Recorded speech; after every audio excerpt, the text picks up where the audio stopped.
19 अक्टूबर 2025 की ये बात है। जम्मू कश्मीर का एक जगह लगती है बनपोरा नौगाम। बनपोरा नौगाम में जैश ए मोहम्मद के कुछ पोस्टर थे जो दीवारों पर चस्पा किए हुए थे। इसी बीच में जम्मू कश्मीर की पुलिस को वो पोस्टर दिखाई दे जाते हैं।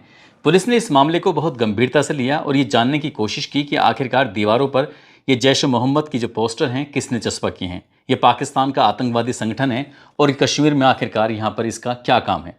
बस ये बात जानने की कोशिश की जा रही थी और एक नाम सामने आता है, डॉक्टर आदिल अहमद। डॉक्टर आदिल अहमद का नाम आता है, उससे गिरफ्तार किया जाता है। उससे पूछा जाता है कि आखिरकार पोस्टर को चस्पा करने के पीछे का क्या कारण है, तुम क्या इस देश में आतंकी साजिश को अंजाम देने की कोशिश में जुटे हुए हो। पुलिस अपनी तरीके से काम कर रही थी और एक नाम सामने आता है हरियाणा के गुरुग्राम का। यानी कि गुरुग्राम में एक अल फलाह यूनिवर्सिटी है और अल फलाह यूनिवर्सिटी के अंदर एक सीनियर डॉक्टर है जिसका नाम डॉक्टर शकील मुजम्मिल होता है। पुलिस ने अभी तक जम्मू कश्मीर की पुलिस इसमें काम कर रही थी और जैसे ही हरियाणा के गुरुग्राम का नाम सामने आता है तब हरियाणा की पुलिस से भी संपर्क किया जाता है। अब जम्मू कश्मीर, हरियाणा की पुलिस और साथ ही इंटेलिजेंस ब्यूरो को भी इसमें शामिल कर लिया जाता है और तीनों ने मिलकर एक ज्वाइंट ऑपरेशन करना शुरू कर दिया ताकि ये पता चल सके कि आखिरकार पूरा मामला क्या है।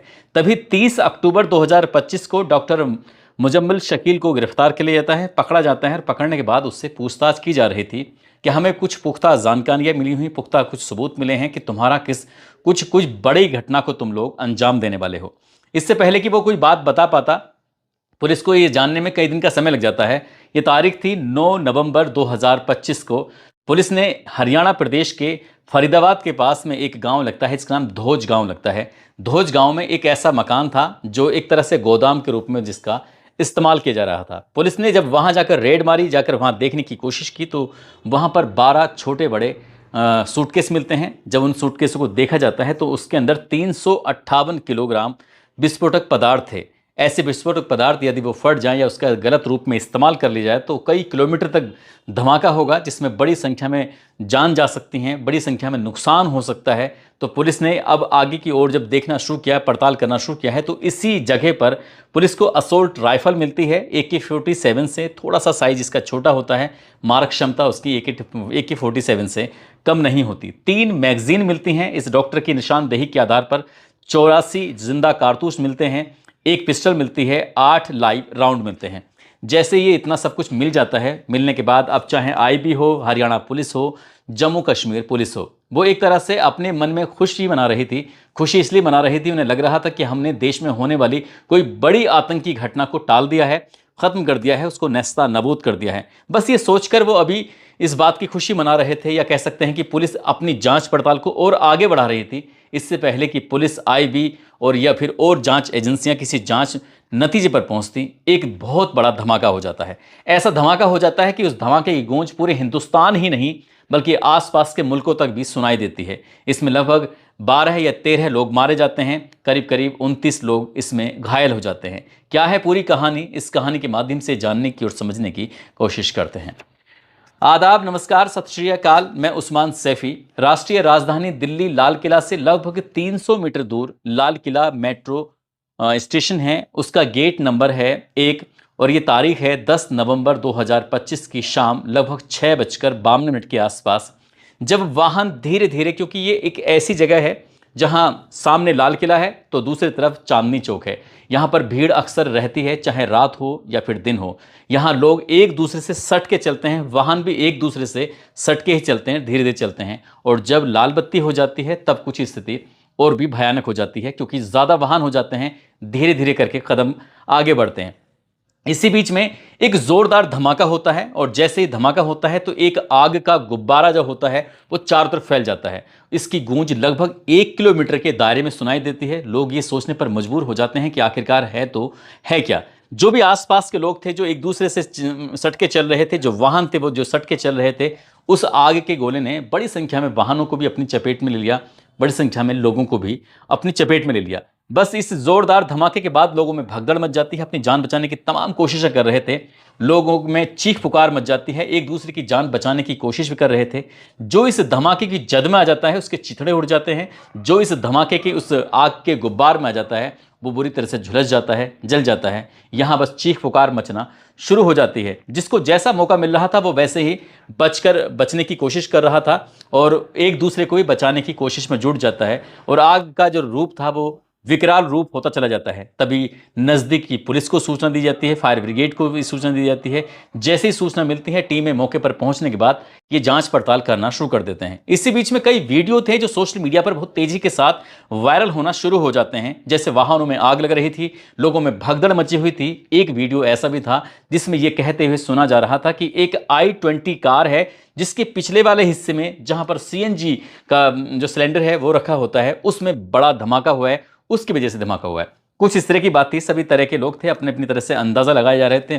पुलिस मौके पर पहुंचती है, घायलों को तुरंत ही तत्काल प्रभाव से हॉस्पिटल पहुंचाती है। जो मृतक थे उनकी पहचान करना भी मुश्किल हो रहा था और गिनती ये जब शुरू होती है तो कभी 8 गिनती, कभी 9, कभी 10, कभी 11, इस तरह से वक्त दर वक्त गिनती आगे बढ़ती चली जाती है। जब हम इस घटनाक्रम को सुना रहे थे तब इंडियन एक्सप्रेस ने अपनी रिपोर्ट में 13 मृतकों की संख्या बताई थी और लगभग 21 या 22 के आसपास घायलों की संख्या बताई थी।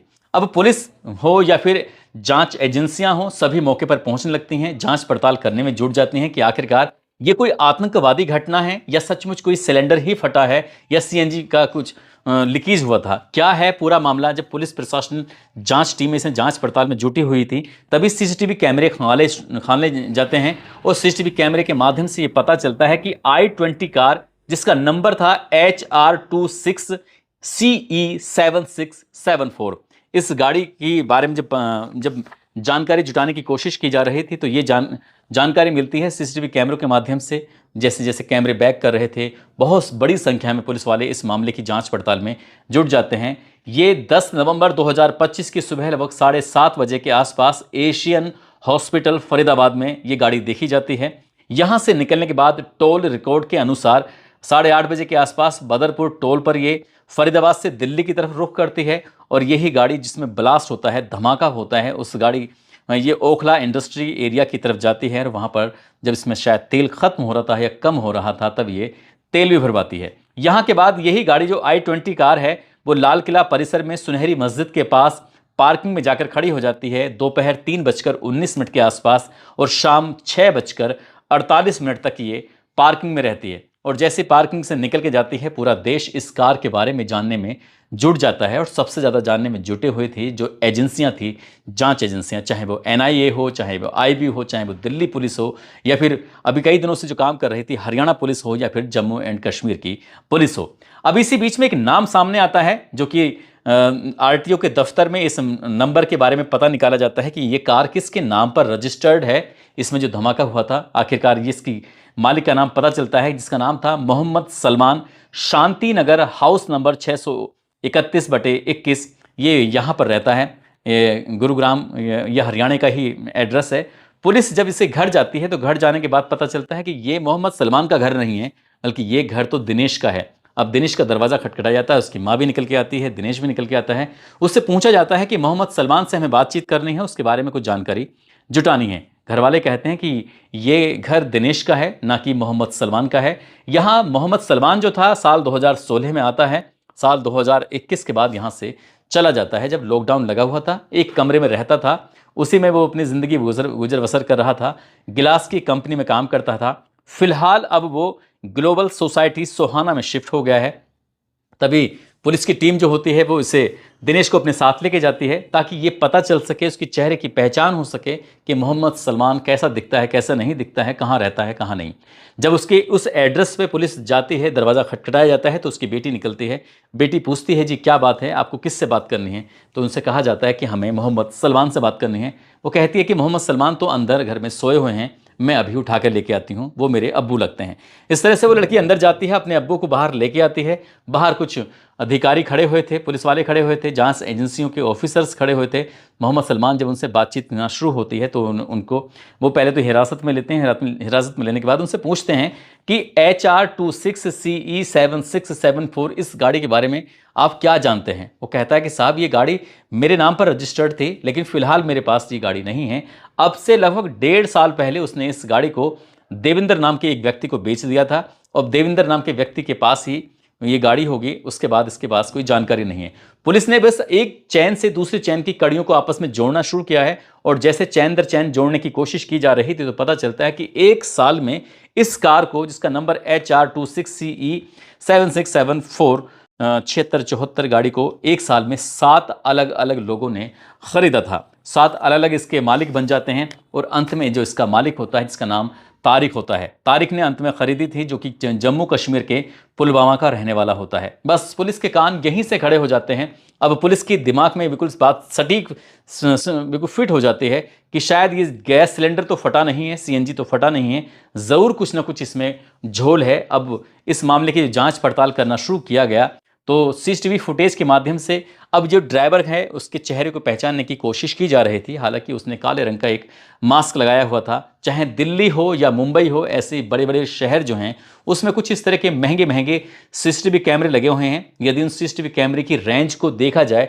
तो बताया जाता है कि 1-1.5-2 किलोमीटर तक की रेंज के ये बहुत ही साफ सुथरा देख सकते हैं। तो वो दिल्ली की जैसी जगह में, और वो भी लाल किले के आसपास की बात हो, चांदनी चौक के आसपास की जो बड़ा सेंसिटिव एरिया माना जाता है, वहाँ से कोई व्यक्ति अगर गुजरे तो जाहिर सी बात है उसके तो एक एक अंग को भी देखा जा सकता है। उस कैमरे में इतनी क्वालिटी होती है। जब कैमरे की उस क्वालिटी के माध्यम से पता करने की कोशिश की जा रही थी, जहाँ जहाँ से वो कार चली थी, आ रही थी, जा रही थी, हर जगह जहाँ उसने तेल डलवाया था वहाँ से जब पता चलता है तो एक व्यक्ति जिसकी शक्ल काफ़ी मैच कर रही थी डॉक्टर मोहम्मद उमर नबी उर्फ उमर मोहम्मद से। हालांकि उसने मास्क लगाया हुआ था। जब उसके बारे में पता चलता है तो वो फिलहाल वर्तमान में अल फलाह मेडिकल कॉलेज में इसकी पोस्टिंग होती है और वही ऐसा दावा किया जा रहा था कि वही कार में बैठा हुआ था। और जब ये कार फटती है, जब ये कार में धमाका होता है तो वो भी धमाके में उसके भी डॉक्टर के भी चीथड़े उड़ जाते हैं। लेकिन जब पुलिस ने और थोड़ी सी इसके बारे में जांच पड़ताल करना शुरू किया है तो ये उमर ने JMC श्रीनगर से MD की पढ़ाई की थी। MD की पढ़ाई करने के बाद अनंतनाग में सीनियर रेजिडेंट भी रहा था और उसके बाद वो फरीदाबाद में आकर शिफ्ट हो जाता है। एक तरफ तो ये धमाका होता है और उससे ठीक 24 घंटे पहले 10 नवंबर को हरियाणा के फरीदाबाद के पास हौज गांव जो लगता है उसमें वहाँ बड़ी मात्रा में 358 किलोग्राम के आसपास जो विस्फोटक पदार्थ था। अब पुलिस ने और जांच एजेंसियों ने उन कड़ियों को आपस में जोड़ना शुरू किया है। और जैसे ये खबर सोशल मीडिया पे, अखबारों में या फिर अलग अलग टीवी चैनल्स पे चलना शुरू होता है तो फिर देश के प्रधानमंत्री हों, राष्ट्रपति हों या फिर गृह मंत्री हों, सभी ने इस मामले में अपडेट लेना शुरू कर दिया, खबर लेनी शुरू कर दी और ये जांच पड़ताल के लिए आदेश भी दिए कि जो भी होगा दोषी उसे किसी भी कीमत पर बख्शा नहीं जाना चाहिए। हालांकि जम्मू कश्मीर की पुलिस ने तमाम कोशिशें की, मेहनत की, लेकिन शायद उसकी मेहनत में थोड़ी सी देरी हो गई थी। यदि और थोड़ा सा तेज़ी से जांच होती तो जैसे कि फरीदाबाद में 358 किलोग्राम ये विस्फोटक पदार्थ पकड़ा गया था, हो सकता है कि डॉक्टर उमर भी पकड़ा जाता और शायद ये धमाका वगैरह नहीं होता। हालांकि पुलिस अभी इस मामले की जांच पड़ताल में, जांच एजेंसी ये जो गृह मंत्रालय की तरफ से NIA को जांच सौंपी गई है और जो जम्मू कश्मीर की पुलिस है इस डॉक्टर उमर की मां और भाइयों को भी हिरासत में लिया गया है। DNA सैंपल लिया गया है ताकि जांच पड़ताल हो सके कि गाड़ी के अंदर जो शख्स बैठा हुआ था, ड्राइवर बैठा हुआ था, क्या वाकई डॉक्टर उमर था या फिर कोई और बैठा हुआ था। अभी इस हर एक छोटे से छोटे पहलू की जांच पड़ताल की ही जा रही थी। ये डॉक्टर मुजम्मिल शकील जो कि इसके बारे में 358 किलोग्राम जो विस्फोटक पदार्थ इससे बरामद हुआ था, तो जब इसके CDR, इसकी लोकेशन, इसकी जो संपर्क में जो लोग थे उनके बारे में जब पता करने की कोशिश की गई तो लखनऊ के खंडारी बाजार के रहने वाली एक डॉक्टर शाहीन शाहिद इनके बारे में पता चलता है जो कि स्लीपर सेल का काम करने लगती हैं। ऐसा अभी दावा किया जा रहा है, पुख्ता नहीं है, अभी किसी ने अपनी फाइनल रिपोर्ट नहीं दी है, लेकिन ऐसा ही बताया जा रहा है कि भारत में जमातुल मोमिनात की ये हेड बताई जाती है, जिस ग्रुप को जैश जो कि पाकिस्तान का एक ऐसा संगठन है जो आतंकवाद को बढ़ावा देता है, आतंकवाद की घटनाओं में वो लिप्त रहता है, उसी का ही एक हिस्सा है और उसी का ही एक बड़ा आतंकवादी है जो उसकी बहन उस ग्रुप को हैंडल कर रही है। और इंडिया के अंदर डॉक्टर शाहीन शाहिद का नाम आता है। शाहीन शाहिद के बारे में जब हमने जानने की कोशिश की तो गणेश शंकर विद्यार्थी मेडिकल कॉलेज कानपुर है, वहाँ की जानी मानी लेक्चरर रही थी, प्रवक्ता रही थी और फिलहाल ये हरियाणा के फरीदाबाद में अपने रह रही थी। पुलिस ने जब जांच पड़ताल की तो इनके बारे में जब जानकारी मिलती है, साथ ही मडियाब थाना लगता है, वहाँ पर इनके भाई डॉक्टर परवेज़ अंसारी होते हैं। उनके घर में लगभग 3 घंटे तक तलाशी ली जाती है। हालांकि पुलिस को अभी कोई ऐसी बात सामने पुलिस ने नहीं रखी है क्योंकि हो सकता है कि गोपनीय हो सकता है, जांच का हिस्सा हो या अभी वो बताना नहीं चाहते हों, लेकिन जो भी इस घटना के प्रत्यक्ष अप्रत्यक्ष रूप से जुड़ रहे हैं उन सभी को गिरफ्तार किया जा रहा है, जांच पड़ताल की जा रही है। साथ ही जो अल फलाह यूनिवर्सिटी है वो भी जांच के घेरे में आ चुकी है। ऐसा दावा किया जा रहा है, बताया जा रहा है कि उसमें कई लगभग 7-8 लोगों को उसमें हिरासत में लिया है। जो डॉक्टर पकड़े गए हैं या डॉक्टर मारा गया है उसके इर्द गिर्द उसके जो संपर्क में जितने भी लोग थे। और इस घटना ने पूरे देश को सोचने पर मजबूर कर दिया है कि आखिरकार ऐसा इस घटना को क्यों अंजाम दिया गया। जो मरने वाले हैं उसमें कई लोग तो ऐसे हैं जिनके शरीर के पूरी तरह से चीथड़े उड़ चुके हैं, जिनकी पहचान कर पाना बहुत मुश्किल है। और कई लोग घायल हो चुके हैं। वो लोग थे जो या तो चांदनी चौक में खरीदारी करने के लिए आए थे या फिर घूमने के लिए आए थे या लाल किला देखने के लिए आए थे।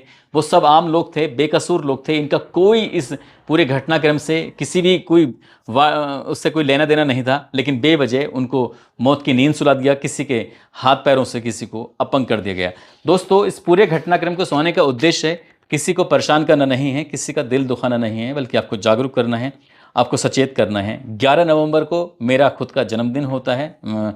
उस्मान सैफ़ी को जो बहुत सारे बड़ी संख्या में लोगों ने जन्मदिन की शुभकामनाएं दी हैं, मुबारकबाद दी है, उसके लिए मैं आप सभी का दिल की गहराइयों से शुक्रिया अदा करता हूं। साथ ही रीना सिंह हैं, आज इनका भी जन्मदिन है। रीना सिंह को भी जन्मदिन की बहुत बहुत शुभकामनाएं। तेजवीर सिंह जो कि हापुड़ के पास हापुड़ के पास एक जगह है, वहाँ के रहने वाले हैं, उनको भी जन्मदिन की ढेरों शुभकामनाएं, बहुत बहुत मुबारकबाद। और एक दिन पहले यानी कि 10 नवंबर को आबिद कमाल जो फार्मासिस्ट हैं, जो उत्तर प्रदेश बुलंदशहर के रहने वाले हैं, उनका भी जन्मदिन था। उनको भी जन्मदिन की ढेरों सारी शुभकामनाएं, बहुत बहुत मुबारकबाद। और कुछ लोगों ने नाम लेने की अपील की है, जिसमें हरपाल सिंह, डॉक्टर आरिफ नौमान आरिफ जो कि दिल्ली से हैं, राजकुमार, कलाम खान, ओमेंद्र राठौर, मोहसिन राशिद, मोहम्मद नसीम, डॉक्टर नवाबुद्दीन सैफ़ी, तारिफ अली, मुकेश पांडे, अरुण कुमार, कुंदन मल सुधार, प्रिंस गुप्ता, शौकीन अली, नारायण सिंह, शेरू शाह, जीतू पटेल, रोहित राणा। आप सब लोग अपना ख्याल रखें, सुरक्षित रहें। जय हिंद, जय भारत।